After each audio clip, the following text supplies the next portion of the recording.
आज है 26 मई 2025 दिन सोमवार। न्यूज 80 पर यूपी की सुर्खियों में आपका स्वागत है। चलिए देखते हैं यूपी की 15 खबरें फटाफट अंदाज में। मुख्यमंत्री योगी आदित्यनाथ की अगुवाई में उत्तर प्रदेश सरकार ने एक और बड़ी पहल करते हुए राज्य को इको टूरिज्म का हब बनाने की दिशा में कदम बढ़ाया है।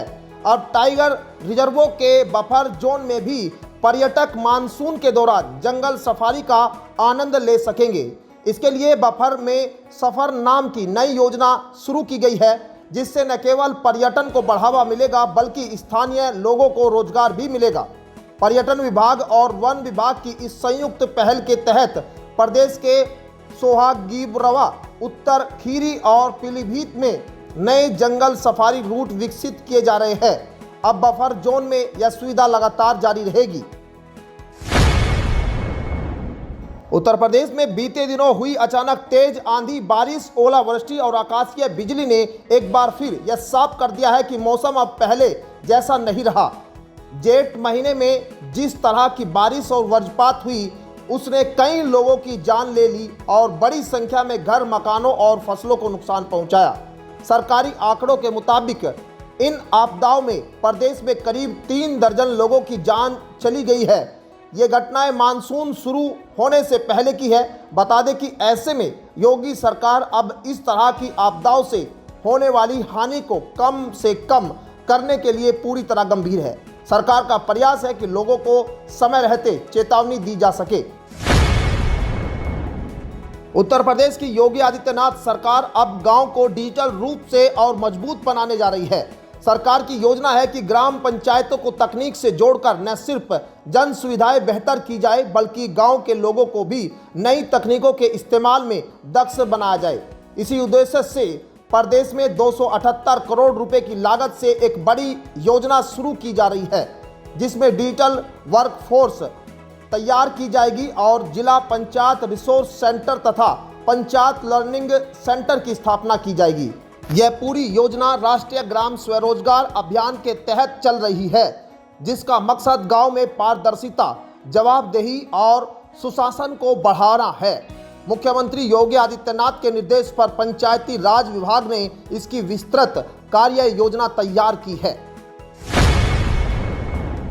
यूपी की जनता को ट्रैफिक जाम की समस्या से राहत दिलाने के लिए योगी सरकार ने बड़ा कदम उठाया है। अब प्रदेश के प्रमुख शहरों में रिंग रोड, बाईपास और फ्लाईओवर बनाए जाएंगे, जिसमें जाम से निजात मिलेगी और यातायात पहले से ज़्यादा बेहतर और सुगम हो सकेगा। मुख्यमंत्री योगी आदित्यनाथ के निर्देश पर लोक निर्माण विभाग ने इसकी विस्तृत योजना तैयार कर ली है। इस काम के लिए 6124 करोड़ रुपए खर्च किए जाएंगे और वित्तीय वर्ष 2025-26 में 62 परियोजनाओं पर काम शुरू होगा। यह योजना खास तौर पर उन शहरों के लिए है जहां की आबादी 1 लाख से ज़्यादा है और ट्रैफिक का दबाव बहुत अधिक रहता है। इस परियोजना में यातायात के दबाव और जनसंख्या को आधार बनाकर प्राथमिकता तय की गई है। उत्तर प्रदेश के 12 जिलों में निर्माणाधीन लघु सेतुओं का निर्माण इसी वर्ष पूरा करने का लक्ष्य लोक निर्माण विभाग को शासन ने दिया है। इनके निर्माण को पूरा करने के लिए 37.82 करोड़ रुपए की स्वीकृति भी शासन ने दे दी है। दरअसल इन लघु सेतुओं में सर्वाधिक 8 सेतु शामली में हैं। इस राशि से गोरखपुर व चित्रकूट में 4-4, जालौन, बहराइच व बाराबंकी में 2-2 और संत कबीर नगर, झांसी, श्रावस्ती, गाजीपुर, प्रयागराज, सिद्धार्थ नगर में 1-1 लघु सेतु का निर्माण पूरा किया जाएगा। लोक निर्माण विभाग ने वित्तीय वर्ष 2024-25 में 781 लघु सेतुओं के निर्माण को कार्य योजना में शामिल किया था। बता दें इनके निर्माण पर 1443 करोड़ रुपए खर्च किया जाना है।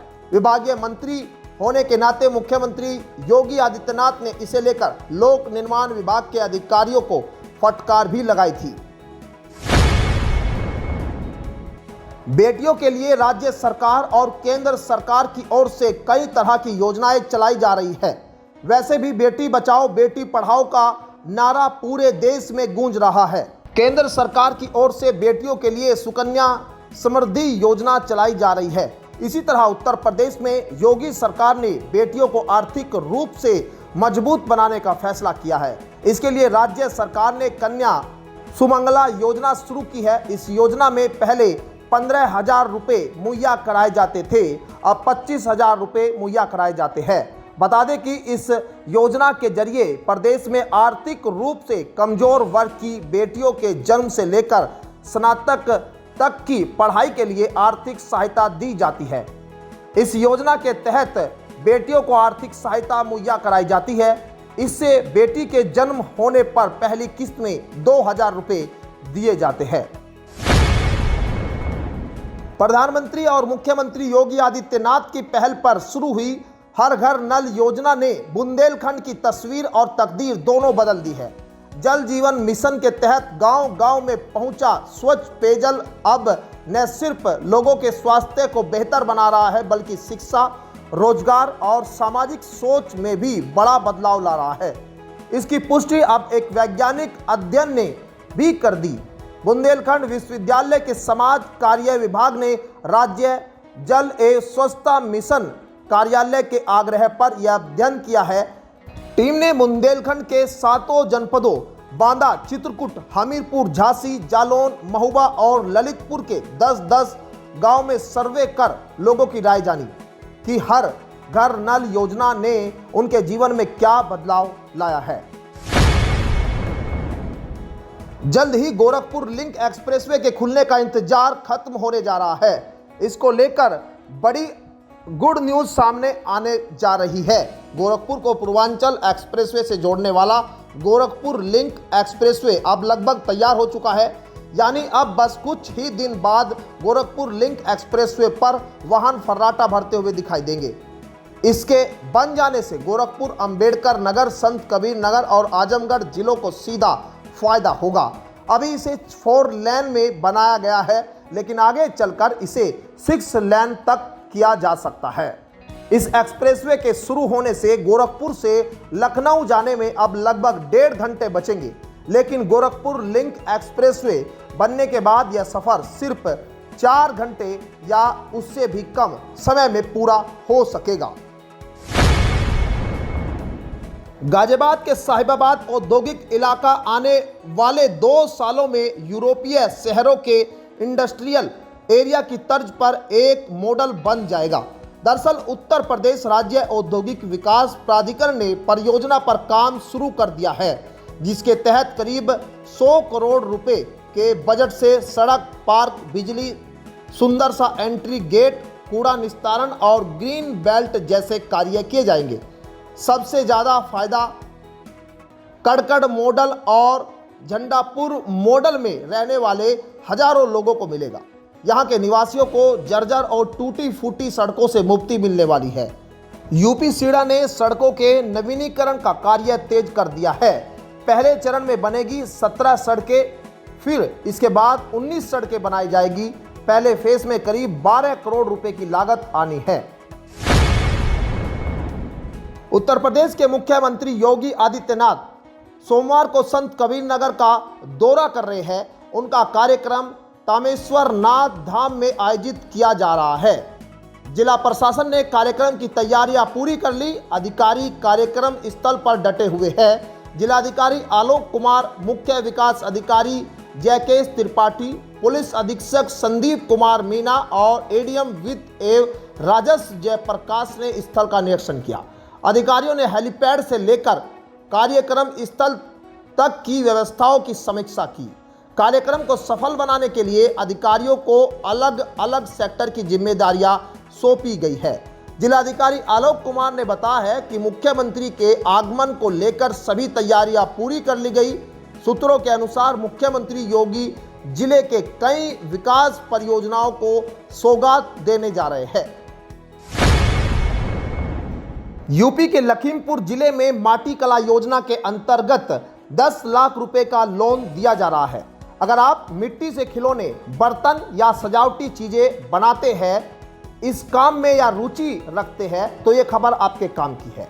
मुख्यमंत्री माटी कला रोजगार योजना के तहत सरकार अपने काम को बढ़ाने या नया काम शुरू करने के लिए 10 लाख रुपए तक का लोन दे रही है। यह योजना वित्तीय वर्ष 2025-26 के लिए शुरू की गई है। दरअसल इसमें शहरी और ग्रामीण दोनों इलाकों के लोग आवेदन कर सकते हैं। इस योजना के तहत कुम्हारी कला जैसे मिट्टी से बने खिलौने, घरेलू बर्तन जैसे कुल्हड़, सुराही, कप प्लेट, अचारदानी, फ्लोर टाइल्स, वॉश बेसिन, सजावटी गमले, गुलदस्ते और मिट्टी के अन्य उत्पाद बनाने वाले लोगों को लाभ दिया जाएगा। प्रधानमंत्री नरेंद्र मोदी ने अपने लोकप्रिय कार्यक्रम मन की बात के 122वें एपिसोड में उत्तर प्रदेश के युवाओं की तारीफ की। उन्होंने खेल के मैदान से लेकर शहद उत्पादन तक में यूपी के युवाओं की मेहनत और उपलब्धियों को पूरे देश के सामने रखा। बरेली के कादिर खान, वाराणसी के शेख जिसान और बिजनौर के तुषार चौधरी जैसे युवाओं के रिकॉर्ड तोड़ प्रदर्शन की पीएम मोदी ने खुले दिल से सराहना की। वहीं नई दिल्ली के नीति आयोग की बैठक में शामिल होने पहुंचे मुख्यमंत्री योगी आदित्यनाथ ने भी पीएम मोदी का यह कार्यक्रम सुना और युवाओं को बधाई दी। यूपी के सीएम योगी आदित्यनाथ ने कहा कि प्रधानमंत्री के मार्गदर्शन में खेलो इंडिया मिशन को नई ऊर्जा मिली है और आज यूपी के खिलाड़ी देश के लिए गर्व बन रहे हैं। पीएम मोदी ने उत्तर प्रदेश में शहद उत्पादन में हो रही प्रगति की भी चर्चा की। ग्रेटर नोएडा से गाजियाबाद तक सफर करने वालों के लिए एक बड़ी राहत भरी खबर आई है। शाहबेरी रोड को चौड़ा करने का काम अब पूरा हो चुका है। इस सड़क पर आवाजाही शुरू हो गई है, जिससे यात्रियों को काफी सुविधा मिलेगी। शाहबेरी रोड के चौड़ीकरण से अब यह 2 लेन में परिवर्तित हो गई है। इससे ग्रेटर नोएडा वेस्ट के इंटेडा गोल चक्कर से क्रॉसिंग रिपब्लिक गाजियाबाद की ओर आना जाना पहले से अधिक सुगम हो गया है। सड़क के दोनों तरफ जल निकासी के लिए आरसीसी ड्रेन का निर्माण किया गया है, जिससे बारिश के मौसम में जलभराव की समस्या भी हल हो जाएगी। इस सड़क को चौड़ा करने का कार्य 25 मार्च से शुरू हुआ था, लेकिन ग्रेटर नोएडा प्राधिकरण ने इस परियोजना पर लगभग 4 करोड़ रुपए खर्च किए। यह सड़क लगभग 1.5 किलोमीटर लंबी है और इसके चौड़े होने से यातायात में सुधार होगा। बहुजन समाज पार्टी ने संभल के असमोली विधानसभा क्षेत्र में संगठन विस्तार की दिशा में कदम बढ़ाया है। सेक्टर 28 में आयोजित बैठक में बसपा के पश्चिमी उत्तर प्रदेश प्रभारी और उत्तराखंड बसपा अध्यक्ष जफर मलिक ने हिस्सा लिया। दरअसल बैठक में सेक्टर के नए पदाधिकारियों और कार्यकर्ताओं को पार्टी की सदस्यता दी गई। जिला अध्यक्ष समेत कई वरिष्ठ पदाधिकारी भी मौजूद रहे। जफर मलिक ने कहा, बसपा सुप्रीमो मायावती के निर्देश पर प्रदेश में बूथ और तहसील कमेटियों का गठन चल रहा है। उन्होंने कहा कि हर बूथ और ब्लॉक स्तर पर मजबूत कमेटी बनाई जाएगी। मायावती ने वरिष्ठ नेताओं को खुद मौके पर जाकर संगठन का गठन करने का निर्देश दिया है। बसपा 2027 के विधानसभा चुनाव की तैयारी में जुट गई है। साथ ही बूथ स्तर तक संगठन को मजबूत करने की प्रतिबद्धता जताई है। उत्तर प्रदेश में मौसम का मिजाज बदलने से तापमान में भी उतार चढ़ाव का सिलसिला जारी है। मौसम शुष्क बना हुआ है और लोग तपती उमस भरी गर्मी झेलने के लिए मजबूर है। मौसम विभाग की ओर से थोड़ी अच्छी खबर आई है। प्रदेश के दोनों संभागों में बारिश होने का अनुमान जताया गया है। कई जिलों में मेघ गर्जन के साथ बिजली गिरने का भी अलर्ट जारी किया गया है। प्रदेश में 29 मई तक बारिश का सिलसिला जारी रह सकता है। मौसम विभाग के अनुसार प्रदेश के दोनों हिस्सों में कहीं कहीं बादल गरजने व बिजली चमकने के साथ ही 30 से 40 किलोमीटर प्रति घंटा की रफ्तार से झोंकेदार हवा चल सकती है। लखनऊ, बाराबंकी, रायबरेली, अमेठी, सुल्तानपुर, अयोध्या, अंबेडकर नगर, मेरठ, सहारनपुर, शामली, मुजफ्फरनगर, बागपत और हापुड़ में बादल गरजने व बिजली चमकने के साथ ही झोंकेदार हवा चल सकती है। तो ये थी आज की 15 फटाफट खबरें। अगर आपको वीडियो पसंद आया तो वीडियो को लाइक, शेयर व कमेंट जरूर करें। धन्यवाद।